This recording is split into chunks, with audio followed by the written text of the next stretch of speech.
Once upon a time, love was the language of the soul, friendship was the bond that held hearts together, and respect was the unshakable foundation of every relationship. But somewhere along the way, we lost that rhythm.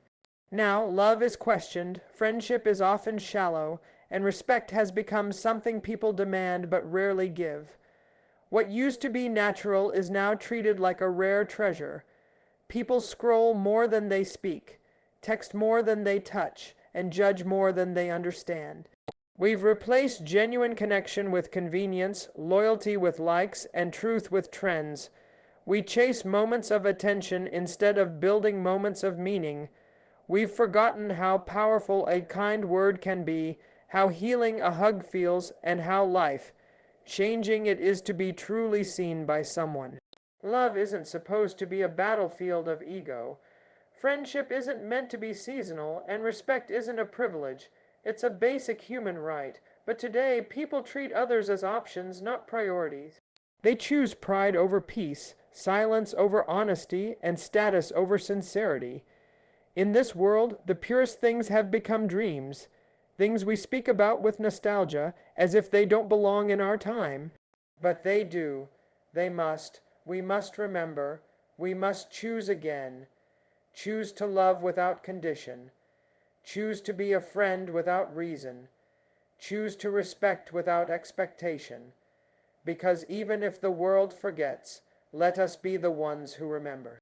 Let us live in a way that love is not just a memory, friendship not just a word, and respect not just a dream. Let them be our daily actions, not distant ideals.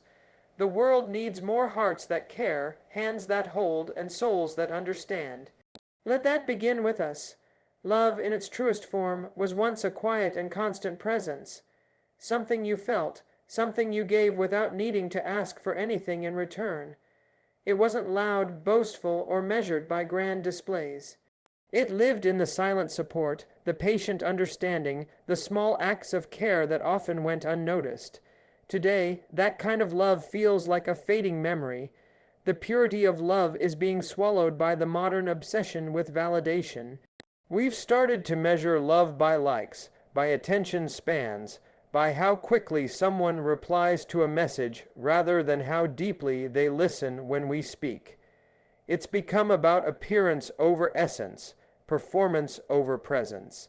In a world driven by self-promotion and digital affirmation, love is often mistaken for attachment, and attention is confused with affection. We see relationships forming not from mutual growth or deep understanding, but from fleeting interest and surface-level connection. People love until it becomes inconvenient. They give as long as they receive, but when patience is required, when sacrifice is needed, they walk away. Love was never supposed to be that fragile. It was never meant to be so dependent on ease and comfort. Real love sits with discomfort, endures distance, forgives faults, and celebrates imperfections. But now, we live in a time where many see love as a tool for personal gain, something to control, something to post about, something to use for emotional leverage. This shift in how we perceive love has deeply affected our ability to connect on a meaningful level. Instead of learning how to love, we are learning how to protect ourselves from being vulnerable. We build walls instead of bridges, choosing pride over intimacy.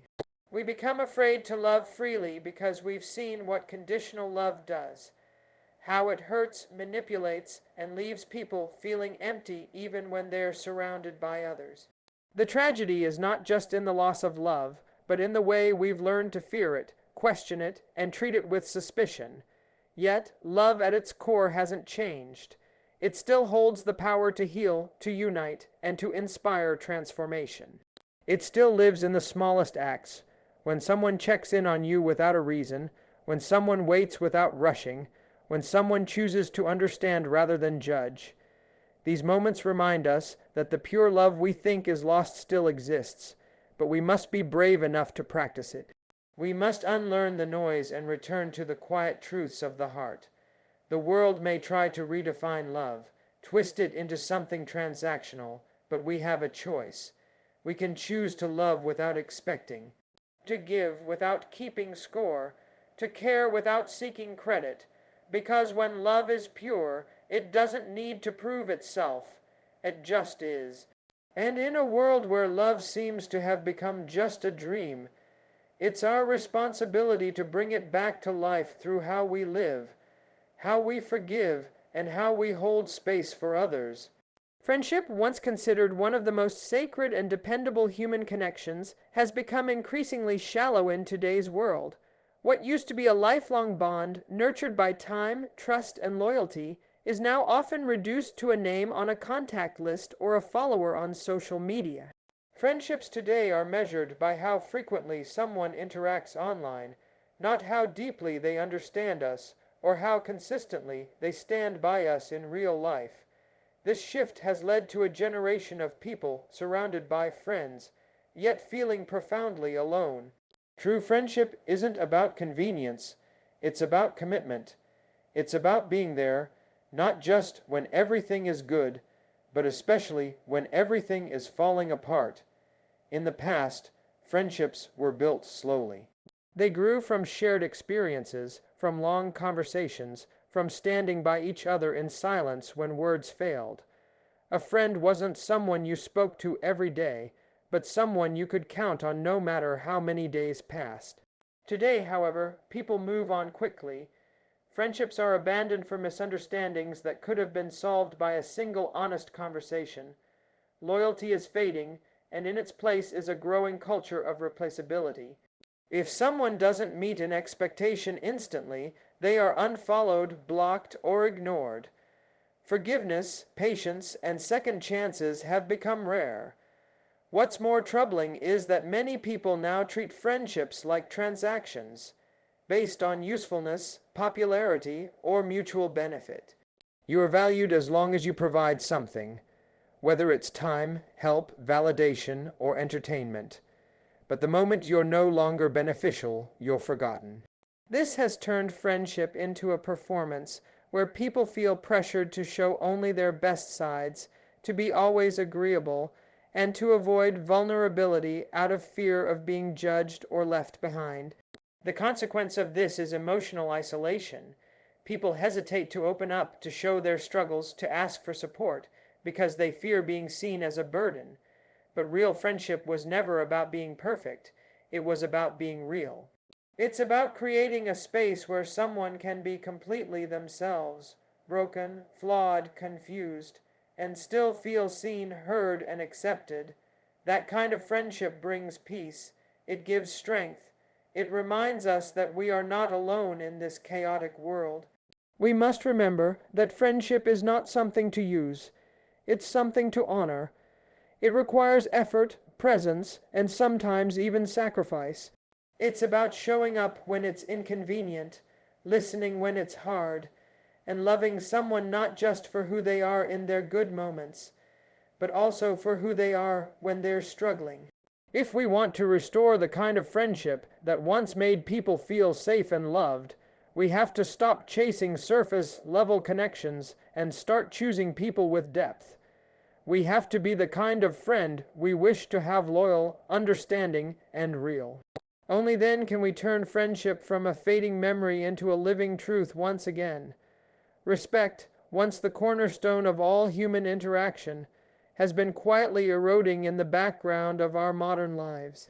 Where respect was once instinctive, a natural way of acknowledging another person's humanity, it has now become selective and conditional.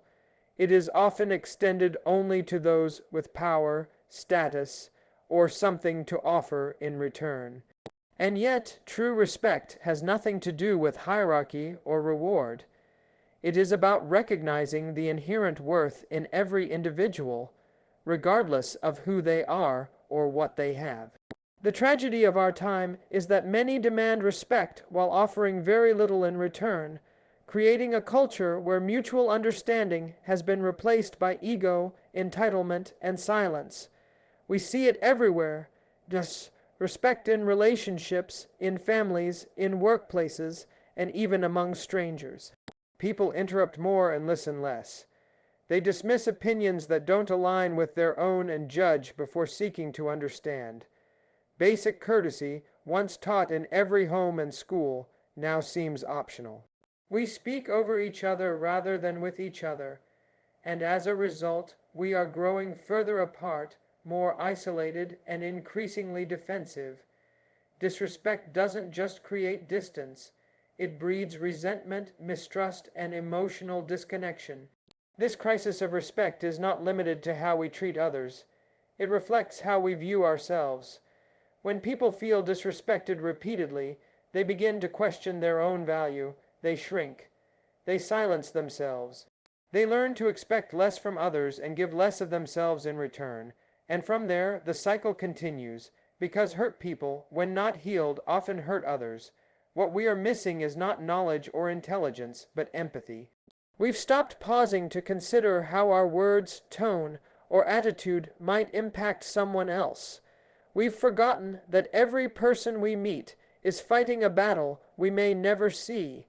Respect also goes hand in hand with humility. It requires us to lower our defenses and accept that we don't always know better, that we're not always right, and that someone else's experience deserves the same weight as our own. It teaches us to listen, not just to respond, but to truly understand. It calls us to act with grace even when no one is watching, and it reminds us that how we treat people, especially those who can do nothing for us, is a reflection of who we truly are. To rebuild a culture of respect, we must begin with ourselves. We must learn to speak with kindness, to disagree without hatred, and to treat others not as threats or competitors, but as fellow humans worthy of dignity. It's not a grand, dramatic act, it's in the everyday things. Saying thank you, listening without interrupting, apologizing when we're wrong. Respect is not about always agreeing. It's about honoring another person's right to exist as they are. And in a world that's growing colder and more divided, that kind of respect can be the beginning of healing, connection, and lasting peace. Technology has undeniably transformed our lives, but with its convenience has come a quiet cost our ability to truly connect. We live in a time where staying in touch has never been easier, yet genuine emotional closeness is becoming harder to find. With a single swipe, click, or message, we can reach anyone across the globe, and yet we often feel more distant from the people sitting right next to us. The depth of our relationships has thinned under the weight of convenience. We've substituted meaningful conversations with emojis, replaced time together with video calls, and traded emotional presence for digital availability. In many ways, technology was supposed to bring us together. It promised connection, faster communication, and more ways to share our lives. And while it has done that in some ways, it has also created a world where instant response is valued more than thoughtful reflection. We text instead of talk, we scroll instead of share, we check in through stories and posts, but rarely check in through honest, vulnerable questions. The result is a loneliness that hides in plain sight, surrounded by constant noise, yet starved of real connection. We've become so used to performing our lives online that we've lost touch with what it feels like to simply be present. Moments that were once lived in quiet togetherness are now interrupted by the need to document them, post them, or compare them. A dinner table that once held laughter and stories now holds silence and glowing screens. Eye contact has become rare. Attention has become fractured. People hear but don't listen. They see but don't observe. They speak but don't connect. The tragedy lies in how this shift has impacted love, friendship, and respect. Without presence, love becomes shallow. Without real, time togetherness, friendship fades. Without face empathy, respect feels distant and impersonal. The screen, while powerful, has also become a shield, protecting us from discomfort, from vulnerability, from being truly known. It's easier to type than to speak our truth, easier to react than to understand. And in that ease, we are losing something essential, human warmth. But technology itself is not the enemy. It's how we've chosen to use it. It can be a bridge or a wall. It can amplify our connections or erode them. The choice is ours. We must become intentional about the way we connect. Turn off the distractions, be fully present, make time for real conversations, look someone in the eye, listen not to respond, but to feel what they feel. If we want to bring love, friendship, and respect back into our lives as more than just dreams, we must reclaim the power of presence. We must understand that nothing will ever replace the magic of being truly seen, heard, and felt in real time. Because no matter how advanced technology becomes, the human heart still craves something timeless, genuine connection. Despite the overwhelming noise of the modern world, its speed, its distractions, its constant demands, there remains a quiet, aching truth. People are starving for emotional intimacy. Deep down beneath the surface smiles, the busy schedules, and the curated social media profiles, lies a deep human need to feel connected, to be understood, to be loved not for what we do or what we offer, but for who we truly are. And yet, so many walk through life feeling unseen, unheard, and uncared for. We are more connected than ever, yet millions suffer from loneliness in silence. Emotional intimacy isn't about how long you've known someone. It's about how safe you feel to be yourself with them. It's about knowing you can share your fears, your insecurities, your past mistakes, and still be met with compassion instead of judgment.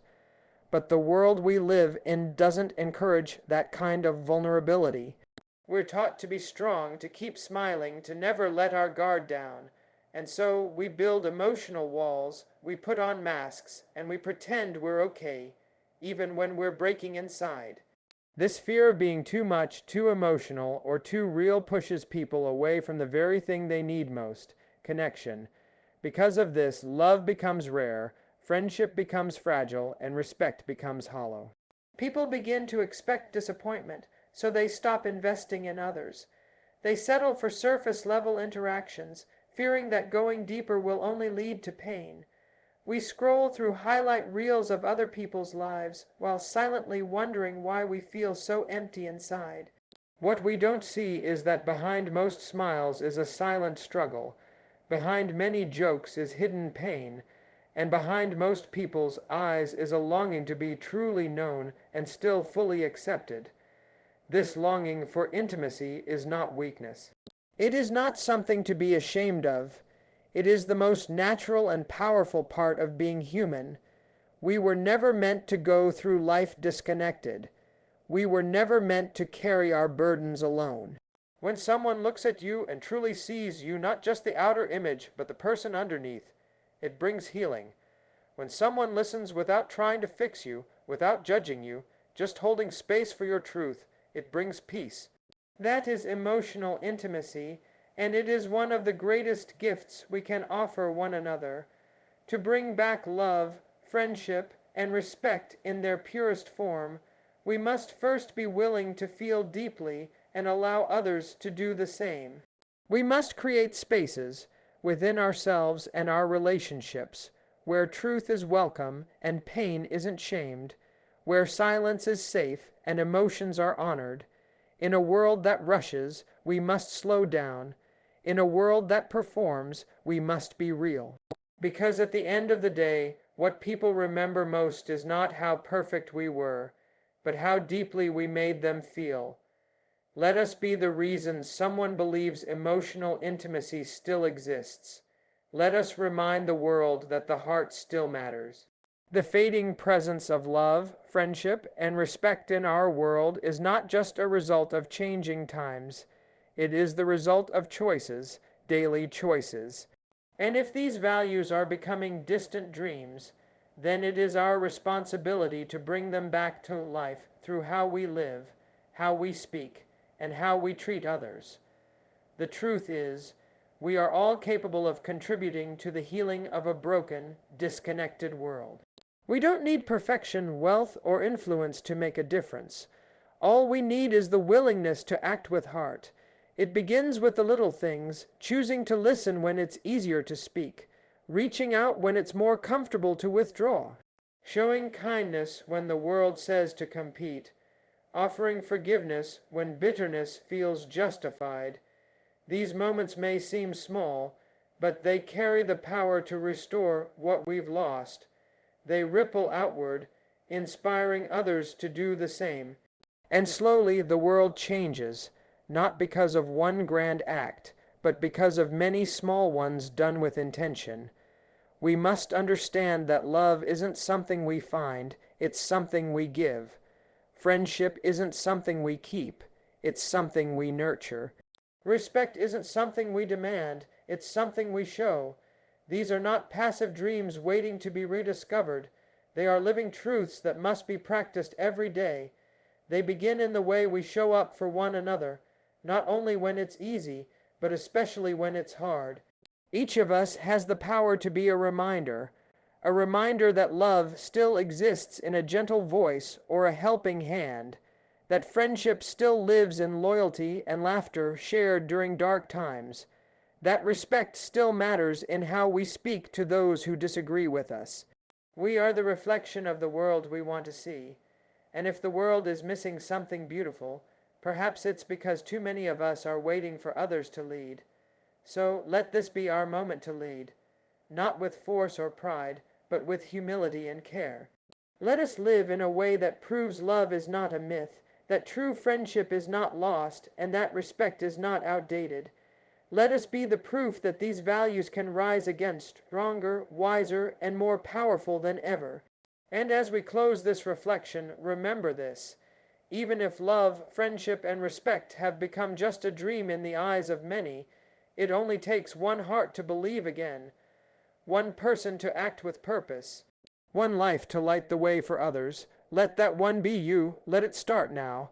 Let it start with something as simple as kindness, because from that small seed, everything beautiful can grow again.